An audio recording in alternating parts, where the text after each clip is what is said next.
everybody, and once again, welcome to our message that we have prepared for you. My name is Pastor Gordon Anik, and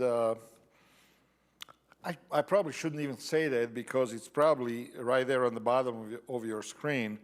Just a bad habit, I guess.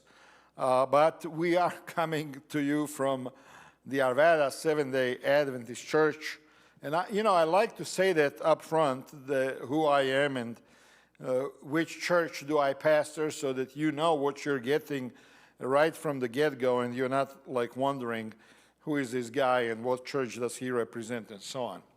So Seventh-day Adventist churches, those of you who don't know, we worship and we do our church services on Saturday mornings because we go by the Old Testament and by the New Testament, because Jesus went to church on Saturdays as well. So we keep that.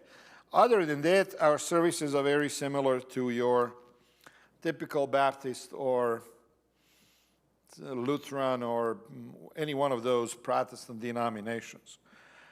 So I just wanted to mention that so you know who you are listening to. In this church here at the Arvada Adventist Church, we focus a lot on working with the community, and we do a lot of work with the homeless people and with the needy people and with the people who need food. We operate the food bank, and on Tuesdays you can see that information on our website and send people our way, those who are in need of food and such things. So that's a little bit about us. I like to preach about what's going on in the world. I also like to preach about Jesus. And the reason I like those two topics is because I feel we need to be prepared for what's going on this planet. And I think I almost feel like it is my job as a pastor to warn people about certain things and what's going on and what's going to happen and what we think is going to happen, and to be prepared for all kinds of events that I think are going to take place on this earth. So, as I am talking to you today, I'm thinking about the future, obviously, and what's going to happen. And we have a number of issues right now on the planet that are going on, that are concerning and that are taking a lot of our attention and energy in these things, such as Gaza, the genocide that's going on over there, where the whole group of people is being literally exterminated. And I need to do a whole sermon, a whole series on that, the conflict between the Palestinians and the Israelis and so on. But we have that going on. It's bombarding us every day. We see all of that on social media, horrific stuff. And when I think about it, it's not just the local thing, but you start wondering, where is this thing going to go if it spreads, if it flames up and other countries get involved? Yes, this last few days, we have had this negotiating thing going on between Russia and the United States on behalf of Ukraine and Ukrainians. And this is another hot spot where you could have all kinds of problems in the future. So on a world scale, on a world global scale, we are looking at Palestine, we are looking at Ukraine, we are looking at the conflict between India and Pakistan. We are looking at the conflict between different tribes and factions and regions within India. I don't even want to talk about Africa and all of the different countries that are having all kinds of problems there, such as Sudan and Ethiopia and so on. Europe is in turmoil. South America is in turmoil. I could be standing here for the next half an hour and talking about the potential problems in this world and what's going to happen and how we are going to be affected and all of that stuff. And then on top of that, if you eliminate all of that, and if you say, I don't even want to look at the pictures, I don't even want to follow the news or the social media, I don't care what's going out there, I'm just going to isolate myself from all of that information, well, then you have to deal with your own problems. Then you have to deal with your own, job situation and money situation and family situation and difficulties and problems and dysfunctional things that are going on in every family, in the school, in the job place, and so on. And then you're also looking at the economy and the inflation and whether or not you can afford this and afford that. Kids are going back to school. You got to spend a ton of money on that for the supplies and for the clothes and for tuition and for lunches and for medical. And it never ends. And you sit there and you wonder, what about the future? What's going to happen in the future? And the Bible is very clear. Proverbs 27:1 says, do not boast about tomorrow because you do not know what tomorrow is bringing. We don't know what tomorrow is bringing. No human being knows. God, on the other hand, if you look at, for example, Jeremiah 29:11, God says, I know the plans that I have for you. So you may not be even aware of your own plans, or may not have any, or may worry about your future, but God says, I know the plans that I have for you. So what I'm trying to tell you is, in spite of all of the chaos and craziness and wars and pestilences and hunger and genocide and you name it, God says, I have a plan for you. God says, I'm thinking about all of these things. In the book of Matthew, chapter 24, Jesus talks about the signs of the end of the world, and he talked about the nation rising against the nation. We see that today. He talked about famines and earthquakes. I just heard that there was a major earthquake. Where was this? Was it Australia? Yes, Australia. Brisbane, Australia, just a few days ago. A 5-point something. Famines. And then Jesus says, all of these things, all of these troubles that are coming on this planet, they are just the beginning of the trouble and the beginning of the sorrow. And in other words, we are going to experience sorrow. And we do already. We experience sorrow and we experience trouble because of everything that goes on in our lives. And we wonder what tomorrow is bringing and how am I going to deal with tomorrow? Where am I going to go? How am I going to solve my problems? How am I going to feed my family? How am I going to relate to the big government? How am I going to relate to all of these wars that are being promoted? How am I going to relate to paying taxes and trying to make ends meet? How am I going to relate to personal stuff like getting news that I have to deal with cancer treatments for the next 6 months, which is a reality for a lot of people. So Jesus, I want to share with us what Jesus is thinking here. Jesus is saying we don't know what tomorrow is bringing. You can worry about tomorrow. You can say everything is going to fall apart. I know people, and you know people too, who always say, oh, the whole country is going to hell. And the whole country is falling apart. And when I was young, things used to be a lot better and everything is going to just collapse. Well, maybe. We don't know. We don't know for a fact how it will end. We cannot predict technology. What's technology going to do? Tomorrow you could have some kind of a new discovery that changes everything. You cannot predict politics. You can predict that they're mostly going to be corrupt all the time. But you don't know which direction they're going to go. What about the economy? Well, the economy, one day it's good, next day it's bad. One day the stock market goes up, next day it goes down. One day I read a report, the job market is great. And 2 days later, it's horrible. It seems like nobody can predict anything properly. And this is what the Bible says. Do not boast about tomorrow. You don't know what the day may bring. So I'll tell you what it's going to bring. It's going to bring anxiety. It's going to bring anxiety and worry. But then we switch over to the fact that God is the one who knows the future.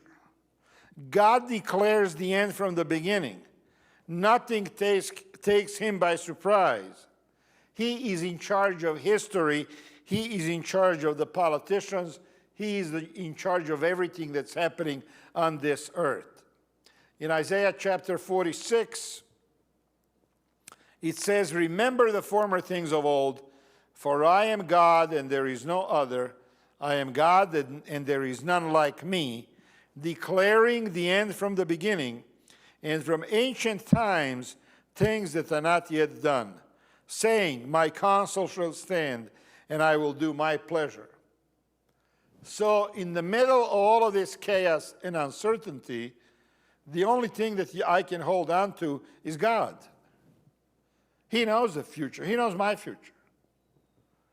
He knows everything that's going to happen to me tomorrow. And so at this point, all I can do as a human being is I can trust in my God.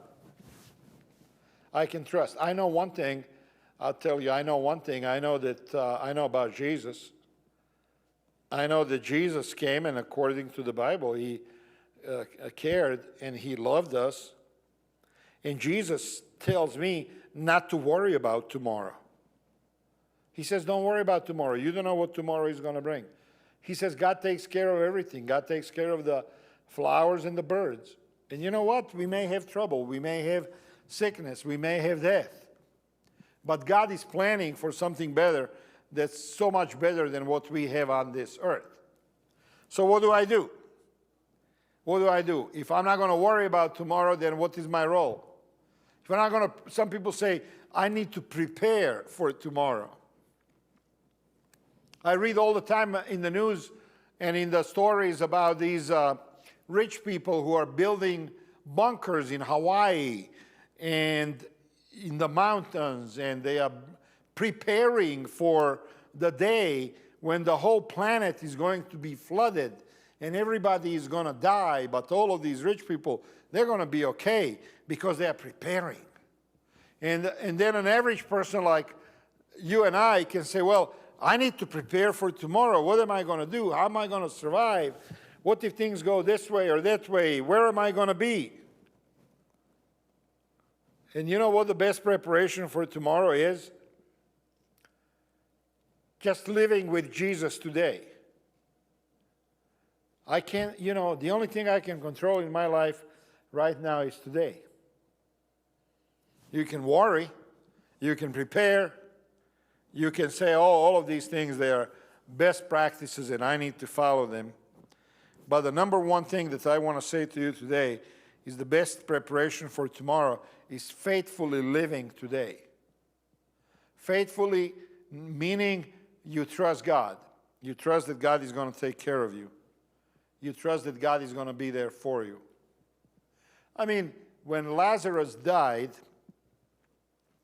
and was buried, and Jesus did not show up during his sickness, the sisters felt betrayed. And they felt if Jesus was here, he would have healed our brother and he didn't have to die.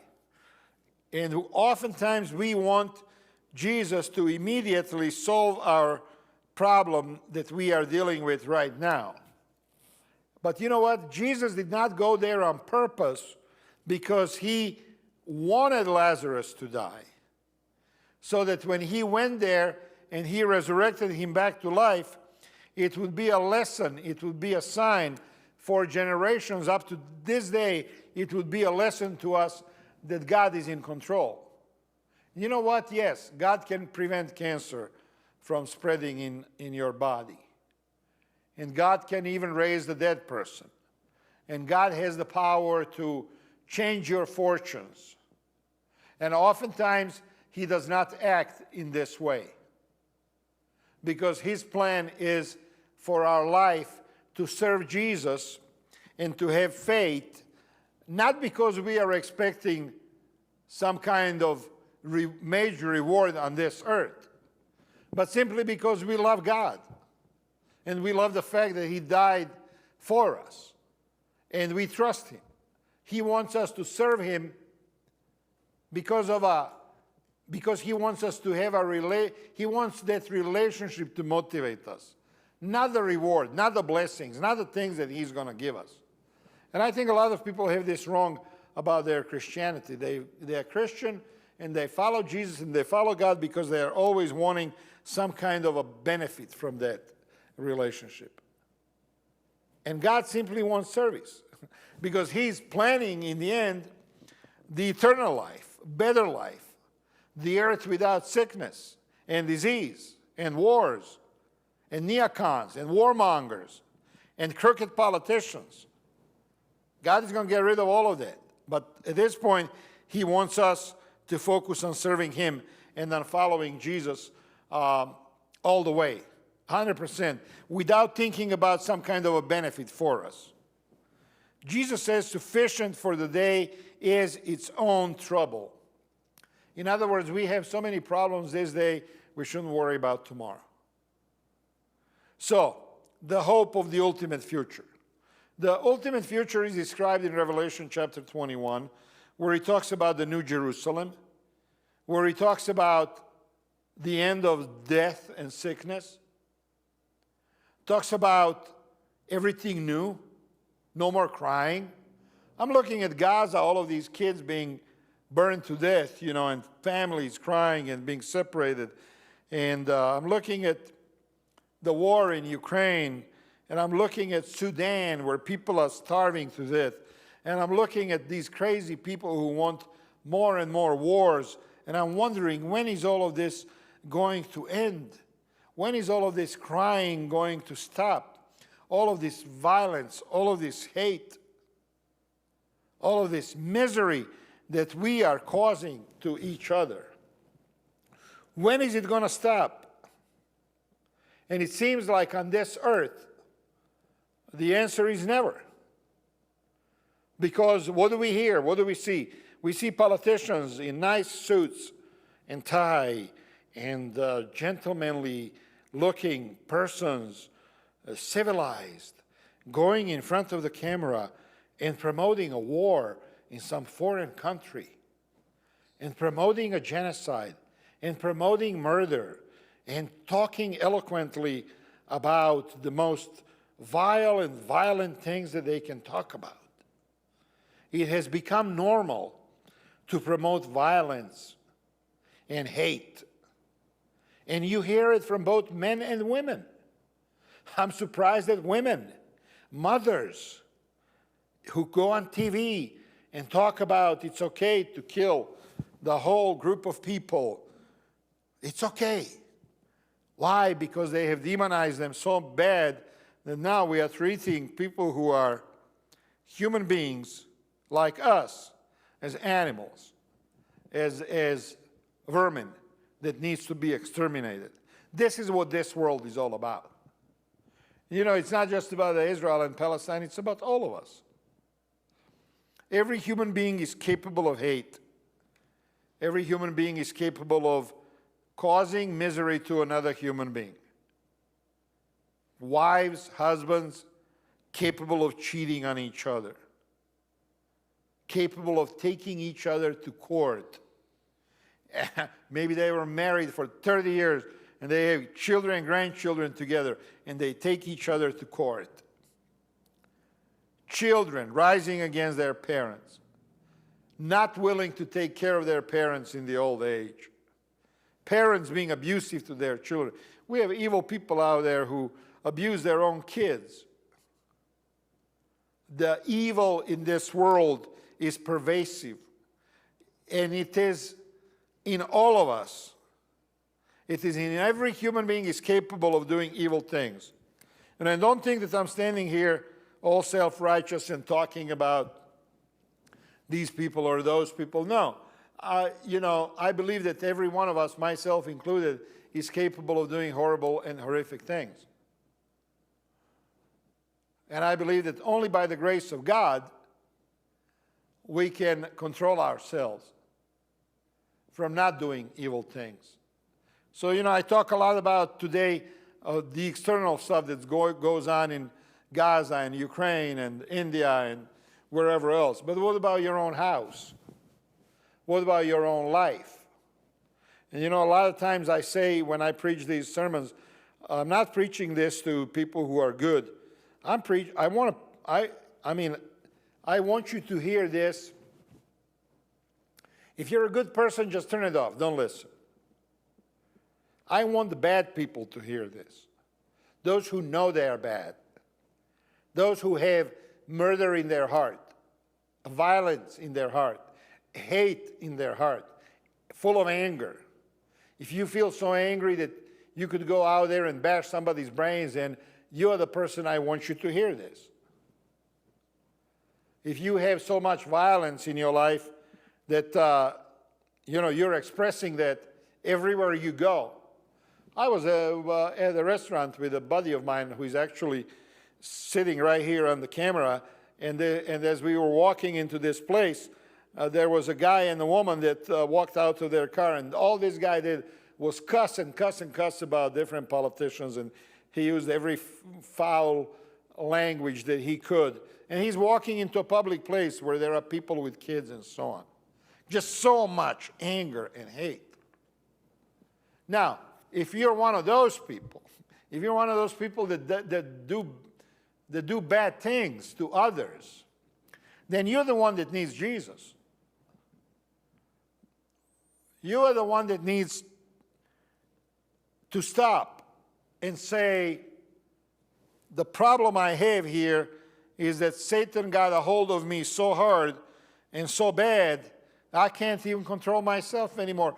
I don't know if it's me or if it's evil spirit that's inside of me. And some of you who do these things, you know that you have an evil kind of a way about you, and maybe even an evil spirit pushing you to do those kinds of things.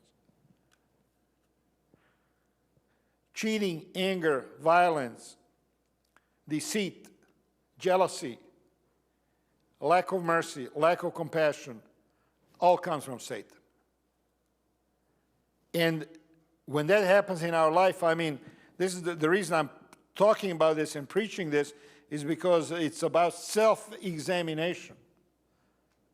I examine myself and where I am and where I'm going, and I say, okay, I can't do this anymore. I need Jesus to change me. And you know what Jesus says to you? This is a crazy part. Jesus looks at these people who do violent things, and he says to them, come to me. Jesus looks at people, all over the world who do evil things, and he says, come to me. He doesn't say, oh, I'm going to kill you. Oh, I'm going to punish you. Oh, if I get a hold of you, you're in trouble. Jesus doesn't say that. Instead, guess what he says? He says, come to me. Come to me, all you who are weary and burdened.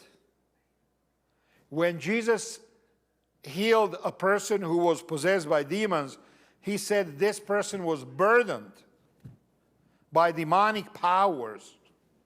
And Jesus unburdened them. He freed them from that spirit that was violently abusing them. So when Jesus says to you, come to me, all you who are weary and burdened, he's talking about all of us who at one point or another in our lives have had an encounter with the darker side of who we are. And you know what? That's all of humanity.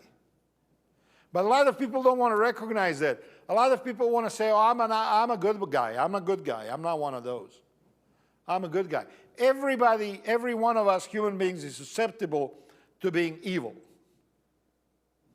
And the only reprieve and the only way out is by going to Jesus and saying, talking to him. We call that in Christianity prayer, but it's simply just talking to Jesus and saying, Jesus, I need a change of heart. I need a heart surgery. I need a triple bypass. I need a new heart. I need this replaced with something better. I believe that God created us, and I believe that God can also recreate us. I believe God created Adam and Eve in the beginning, and I believe that God can create a new person within me and within you. That's what I believe. And the reason I preach these sermons, not because I want to blame somebody or this. I'm using these examples because they're real. But the point is, I feel that people who are sometimes doing the worst things are the people who are oppressed the most by Satan and by evil. And they need freedom. And Jesus says, I came to free the captives. I came to heal the sick. And I came to fix the brokenhearted. That's what Jesus says. So if you're one of those people that you feel you're brokenhearted, you feel that you've been damaged, you feel that something is just not right with your spirit and your soul and your heart and your attitude and your demeanor and your way of thinking, then you need a transplant. And the only one that can help you is Jesus. You look, I mean, I can tell you go get some therapy or go get some ketamine, treatment where somebody is going to take mushrooms or something so you can see things in different light. All of that, people say all kinds of crazy things, right? But the only thing that changes you is God, the power of God. God is the one that created you. God is the one that gave you life. God is the one that knows all of your wirings and all of your mechanics. And God is the one that can change whatever it is inside of you that's not good. So that's my call to you today, those of you who are listening. Check your own selves and ask Jesus to come into your life. Just say, Jesus, come into my life. Because one day, like the book of Revelation says, God will wipe away every tear from their eyes. There shall be no more death, nor sorrow, nor crying. There shall be no more pain, for the former things have passed away. And in that new, healthy, fresh, holy environment, God is only going to invite and accept those who come to Him now and ask to be made fit to live in that new environment. So that's all I'm saying. I want Jesus to help me to be a better person. And I am inviting you to just say, Jesus, I need you in my life. Jesus, I need you to help me change and be a better person. And I believe that He will do that for you. God bless you as you contemplate these words, and talk to you again next week.